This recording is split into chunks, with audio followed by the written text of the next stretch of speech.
Hello everyone, it's Alana. Thanks for coming to hang out with me, and if you are new here, welcome, and welcome to another Spring into Success video. Let's go ahead and get started.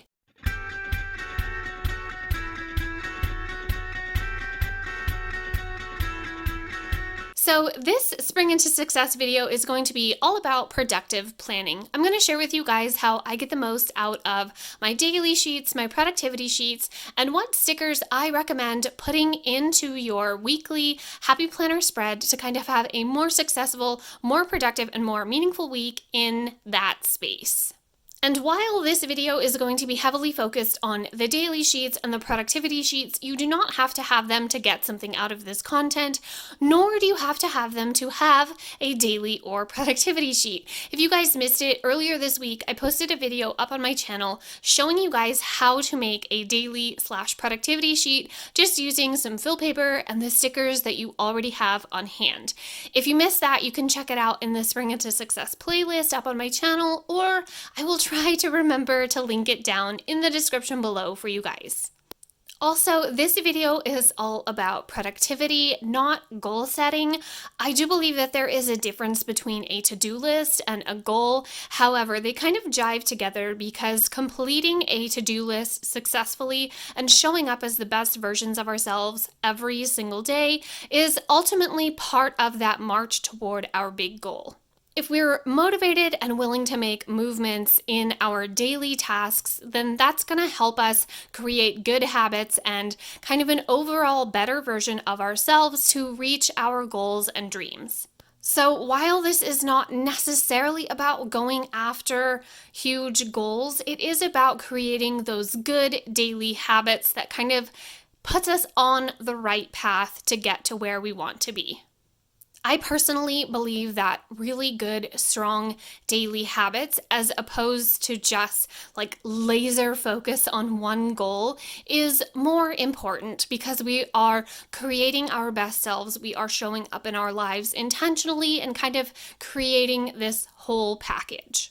The first method that I'm going to share with you guys on this daily sheet with the hourly slot down the side is how I was productive with my days and used my time wisely to complete a big goal of mine, and that was to win NaNoWriMo this past November. If you do not know, NaNoWriMo is National Novel Writing Month, and it is 50,000 words of intense work toward a novel within the span of 30 days.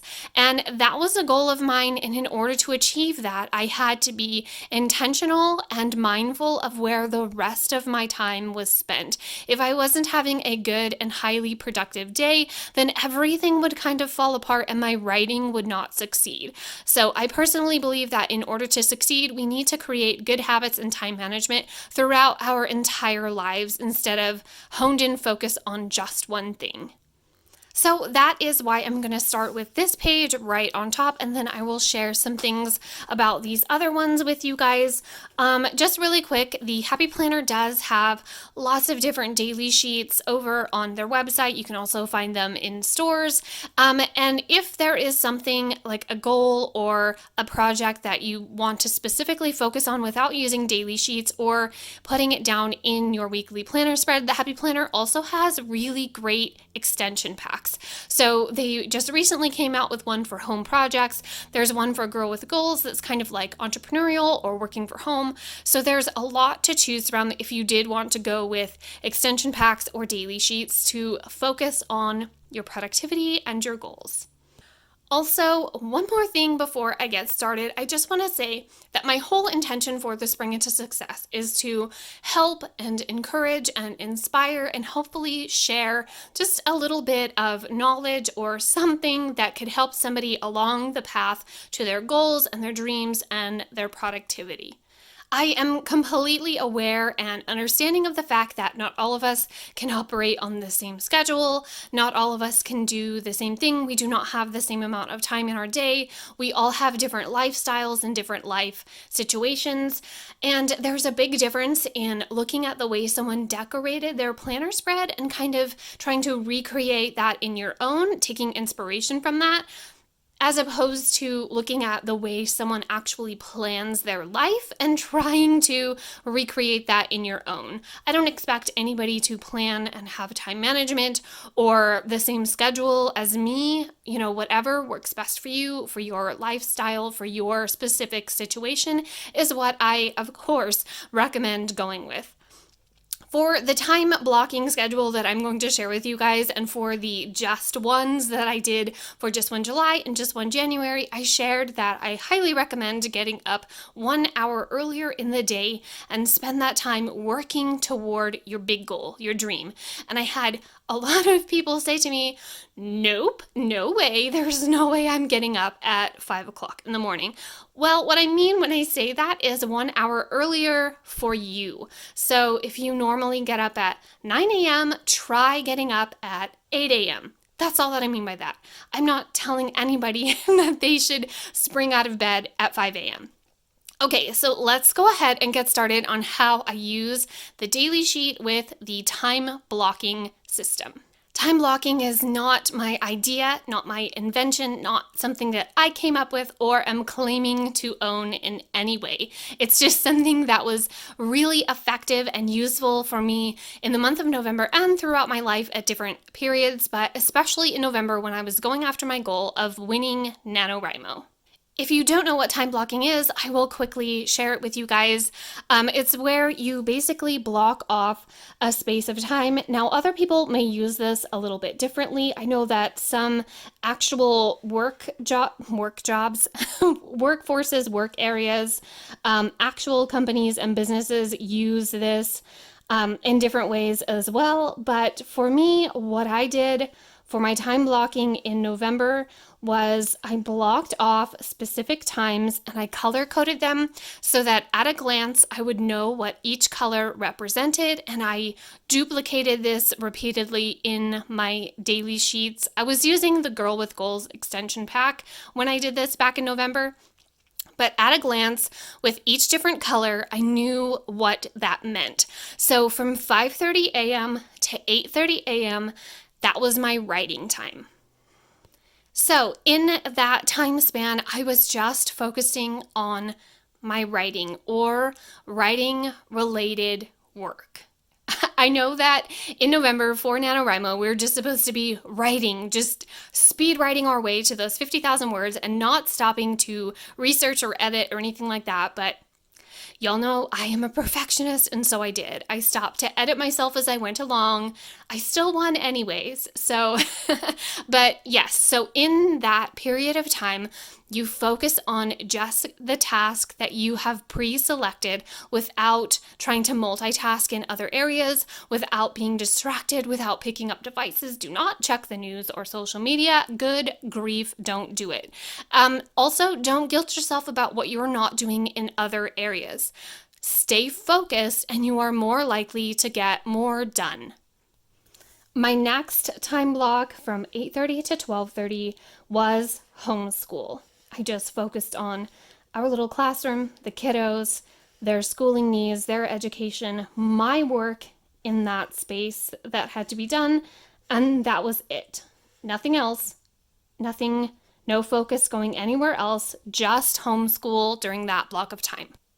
Okay, and then my next time slot, depending on what was predetermined to be needed during this period of time, I would either film my videos or work on something planner related or related to my job in this time period, or I would do housework. Just for the sake of this sheet and continuing to give an explanation on productivity, I'm going to use this one for housework right now. So as I had these color-coded, I did write down in the sidebar of the Girl with Goals extension pack, I pre-wrote like with a highlighter what each color meant, and I stuck to that color system for the whole month. I recommend doing that. That way you just know at a glance what you're doing, especially if you are pre-scheduling out like a whole month, for example. If you have like a major goal for that month, then you'll know at a glance what each thing is that you are working on. Of course, you're going to get to the point where you know every single day that this spot is for this and this spot is for this, and then the rest will just change around a little bit. That's how it worked for me. So with housework, I'm going to pause right here and just explain a little bit. Housework, of course, is too vague. That gives us an opportunity to stand around and wonder what we should do in that time spot. So, of course, have your pre-planned housework list already written up for what you want to get done in that day, and then give yourself that time slot to just focus on housework. Now, in the housework time slot, I like to do the don't touch it so much method and the working while I'm working plan, I guess you could call it. No, I don't like title every aspect of my life and my productivity, but this is just how I explain it so that it's kind of easy to understand. I have explained these in the past, but I'll go over it again just for anyone who has not heard this yet, or you kind of want a refresher. For the don't touch it so much, I'll flip this over, and let's say that you want to clean in your living room, clean or organize in your living room. Touch the living room space as little as possible. So in order to be highly productive and have your time be used wisely and be highly effective in the space that you're in, you need to not touch it so much.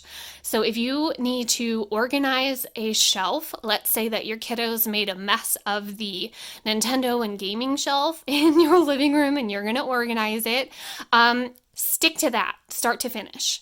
Don't start on the shelf and then get distracted by something that needs dusted or something that needs wiped down or fluffing the pillows. Don't touch it so much. Do not move around within that space a whole ton. Stick to one area and complete it start to finish, and then move around the room effectively and complete each task within the room. So it's kind of like mountain to pebbles. Your living room is your mountain, and then your pebbles are each little task that you have to do within that space. Then for the working while you're working plan or task, whatever, we don't need to assign it a name. Just have something working for you while you're working. So don't try to multitask. Don't try to do a bunch all at once, because that will overwhelm you and not be effective. But if there is something in your home that can be working for you that you do not need to be in front of while you're working, have that going. And what I mean is like the washing machine and the dryer or the dishwasher, something like that, that can be running and working, like doing laundry. Obviously, we're not doing laundry by hand anymore. So have your washing machine going. That can be achieving a task while you're achieving another task. And then set an alarm to swap it out when it's done, or turn on those dang buzzers and acknowledge them, and then switch it out and return to the task that you were already working on. I hope that makes sense. I just wrote living room on here and nothing else. I just started talking with my hands. But hopefully that makes sense. Of course, you guys are always more than welcome to ask questions, and I can catch up with you in the comments and answer any questions or address anything that you want to know more about. But yes, so living room, don't touch it so much, like move down to the tasks that you have to do, go around the room and complete things start to finish, and then have something working for you while you're working. And then don't check your devices, just like the rules in all the other spaces. Don't check your devices, don't be distracted, and don't guilt yourself about what you are not doing in other spaces at the time.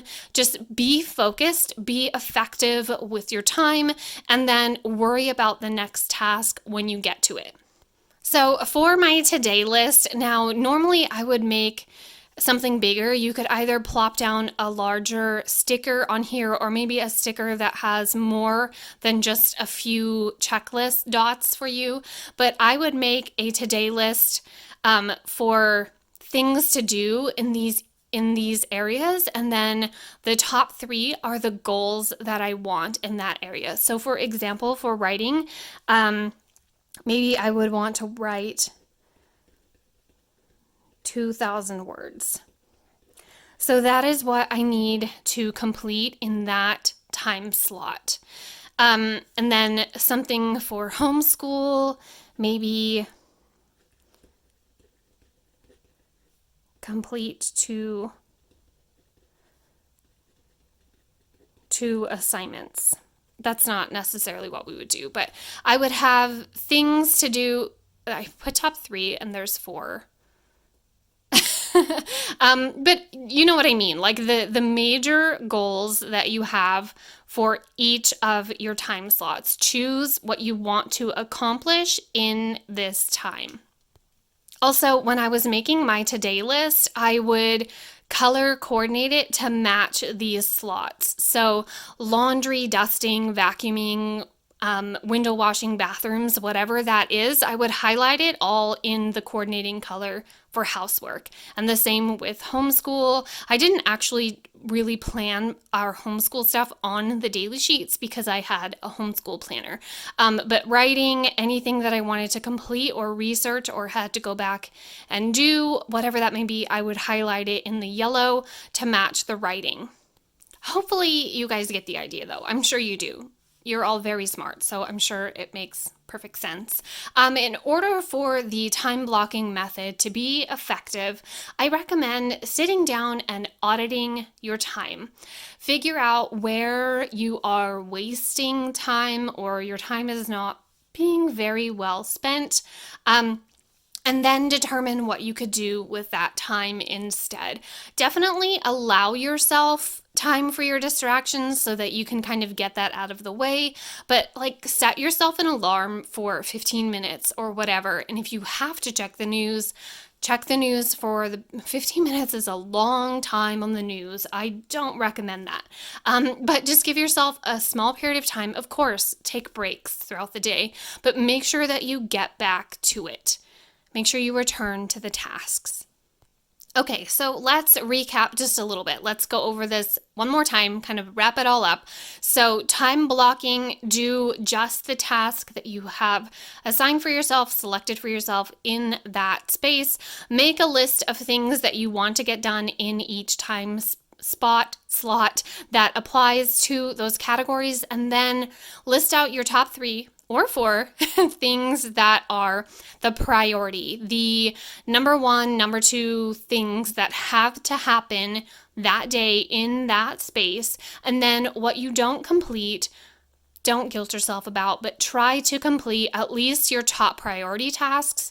If you don't get your whole list done, try to focus on your top priority tasks at least, and then just slide them over to the next day if you were unable to get them done.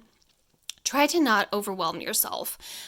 Start small, do what you can with the time that you have, but try to be really honest with yourself about where and how you are spending your time.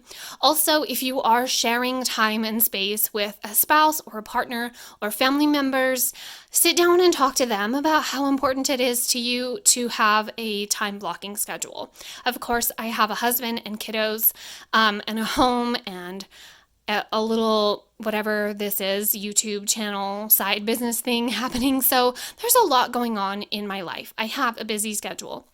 So I had to sit down and talk to Nate and be mindful and respectable, yes, of what he has to complete on a daily basis as well, and prioritize the things that need to happen for our family as a whole unit and for our kiddos.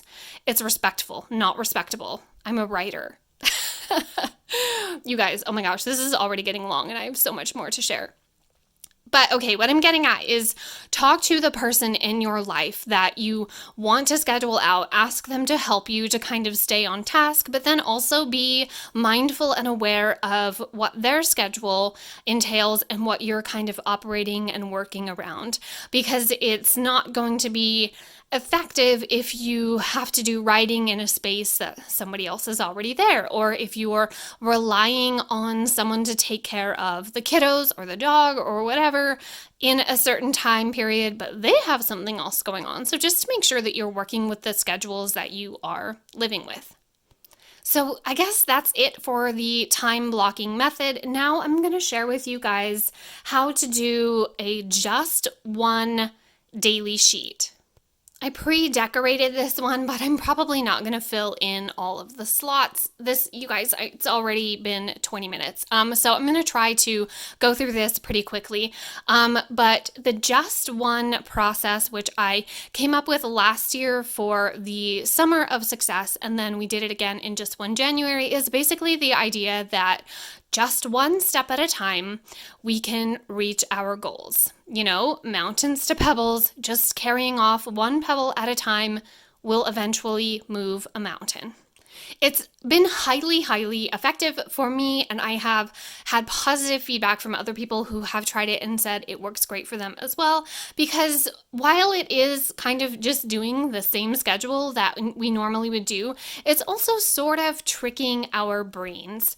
So for example, if I have to do something like work out, fitness, I am not a fan, but we've got to do it, right? We need to take care of ourselves. And for me, fitness is as much mental as it is physical. I feel awful mentally if I am not working out. So just 1 mile on the treadmill, right? I can tell myself, well, okay, it's just 1 mile on the treadmill towards my health and well-being. I can totally do that. I can pull that off. Or I could drink just 1/2 gallon of water every day. It's just 1/2 gallon of water for hydration, for my well-being, health, wellness. I can do that. It's just 1. Do you see what that is? We're kind of tricking ourselves a little bit, but also it's awesome to mark these things off and be like, yes, I accomplished it. So I'm going to fill in a few more without filming it. I'll pause and then I'll return and give you guys some more examples. We'll talk a little bit about motivation, and then I will move on to quickly showing you guys the weekly planner spread sticker recommendations. Okay, so here are some just one examples to try in your day.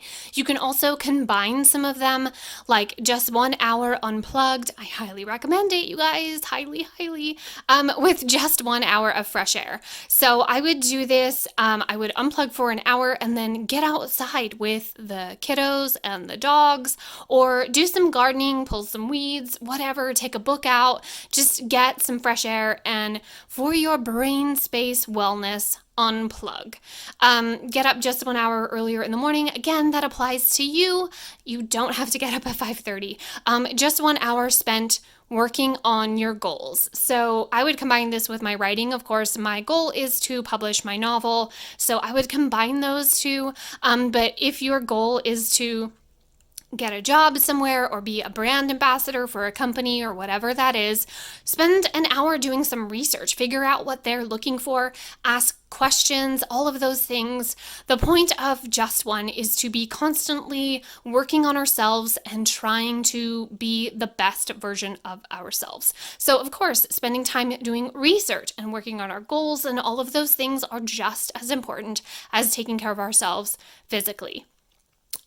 Just 1 power hour. If you cannot do like a major deep clean, you don't have the time, you have a busy schedule, whatever that is, try a power hour and just power through and see what you can clean and organize and tidy, or just 1/2 hour of power hour, whatever it is. Just try to have some of these just ones in your day. List out which ones you were able to accomplish and how you feel about getting those done. Just 1 step at a time marches us toward our goals. Okay, now I'm about to give you some Alana wisdom. Are you ready? This is going to be like my motto. This is going to be my like brand slogan. I'm going to put it on shirts and mugs. And yes, okay. So since starting the Spring into Success, since my last video went up and I have been sharing on social media about Spring into Success, I have had a few comments here on my channel, as well as some people messaging me saying, I don't know what motivates me. I read your Spring into Success free printable. I did the journaling and I can't get motivated. I have no idea what motivates me, how to find motivation. And I was talking to Nate about this, and he was talking about how people get motivated, how people stay motivated, like what is something universal that you could tell people to get motivated, right? Because we're all motivated by different things and we're all discouraged by different things. And here is what I said to him, and here's what I will say to you. It's a big secret. Are you ready? Momentum is more important than motivation. It is more important that you just get started. Just try. Start out, get going, build momentum, and the motivation is found in the momentum. If you do just one, you will be so dang proud of yourself that you'll want to keep going. Right? If you start out and you check something off of your checklist, well, you've got that one check or that one highlighter. You're not going to want to look at a page with all of these and just one done, right? Don't do just one. You're going to want to keep going. So it will inspire you and you will motivate yourself, right? Momentum is more important than motivation. So start and the motivation will come to you. And by building good habits, we will create this better version of ourselves and we will want to show up as that person every single day, right? It's like if you find a new lip gloss, for example, you're going to want to keep using it every day. It makes you feel good. It's cute. It looks pretty. You're going to want to put it on every single day. So you're going to want to wake up in the morning and put on the best version of yourself. And the momentum is where the motivation is found. Okay, that's my new mantra. All right, so now that is the just one. Create your own. You do not have to use these. You don't have to duplicate these. Come up with ones that are going to be highly effective and best for you in your life, your situation, your schedule, whatever that may be. You may be amazing with the green salad. You may not be Alana green salad life whatsoever. I hate a green salad. I hate salad. I hate it. But you know what? My husband is freaking awesome and I want to hang out with him when he's 140 years old. So I need to live a long time. So I've got to eat that just one green salad. Okay, so now really quick, let's get into the weekly planner sticker recommendations and then we'll wrap this up. But if you have any questions on this, definitely leave them down below and I'll catch up with you there. Okay, so really quick, here is our basic weekly layout for a happy planner. You do not have to have the vertical classic to choose these stickers. This is just what I'm using as an example, and this is not going to be cute, you guys. Not cute. I'm not decorating it up. I'm just going to share with you the stickers that I recommend using in your planner.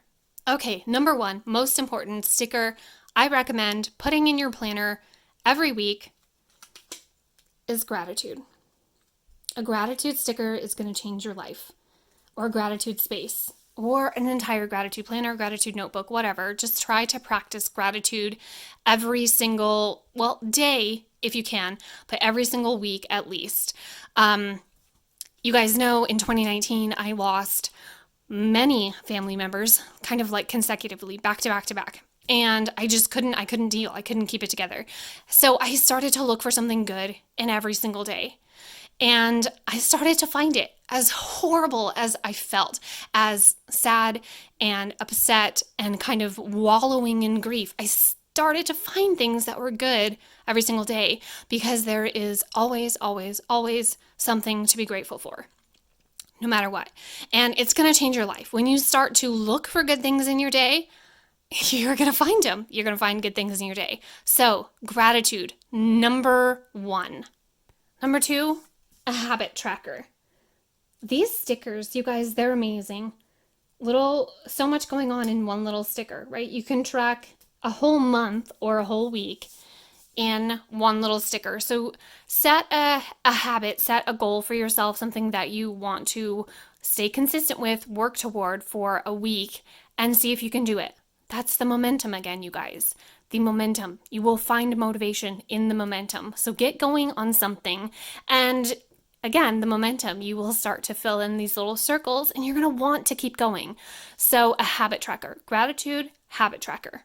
Okay, then a weekly challenge. Now, you don't have to have a weekly challenge sticker because they have all the days of the week. I'm just using this to kind of represent something that I will explain to you guys.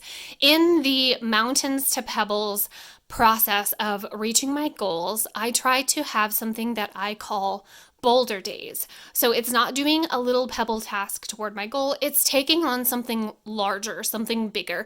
I try to work just a little bit harder toward my goals. I try to complete a bigger task, sit down and get to work for a little bit longer, or do larger research, or something that I have been putting off, or answering an important question, like something bigger than you would normally do working toward your goals.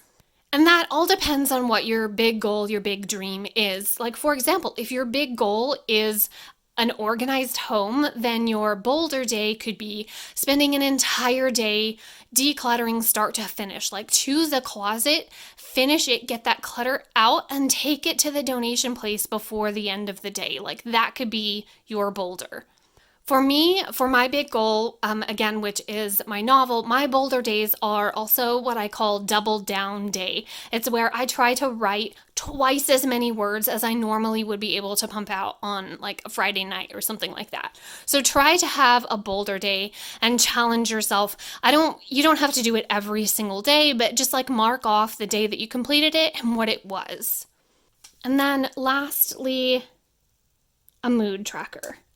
So we all love a little mood tracker, coloring things in or marking stuff off or drawing the smiley face, whatever that may be. But sometimes we're not mindful of our mood, so don't write it down and just move on. Be aware of why you are feeling the way that you were feeling, and then if it was positive, figure out, okay, what was I doing? What happened in that day, in that time, in that space, and how can I hold on to that? How can I carry that over into the next day, the next week, the next month? On the flip side of that, if it was a negative mood, ask yourself what happened. And then, of course, we cannot avoid negativity in our life. We cannot have a euphoric perfect day every day. It's just, we live in the world. So that's not going to happen. But you can set yourself up for a better opportunity to be prepared the next time.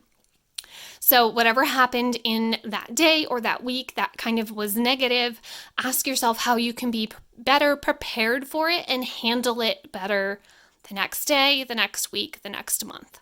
So these are the 4 stickers that I highly, highly recommend you include in your planner. Now, you may be saying, Alana, I don't see these in your planner every single week. Well, you do, they just look differently. Because I don't necessarily want these specific looking stickers in my planner every single week, but I do use this method. Sometimes it's in my catch-all planner, sometimes it's in my goals and good habits planner, but I do use this method every single week. Okay, that was a lot, you guys. That was a lot of information. I hope that you are not overwhelmed. Again, absolutely catch up with me in the comments or over on social media. If you have any questions or you want to delve a little bit deeper into these things, definitely leave that for me. I will be more than happy to catch up with you. I really sincerely hope that you guys got something out of this today. That is just my one hope, my one wish for this Spring into Success project is that somebody gets something useful out of it and you're just a little bit more encouraged to go after your goals. Whew, okay, so I've got to wrap it up here. You guys, that is it for the Productive Planning Spring into Success. Thank you guys so much for hanging out with me for this video. If you are not yet subscribed to my channel, I hope that you would, so we can hang out in future videos just like this one. But that is all for now, so tell your dog I said hi. Bye, guys.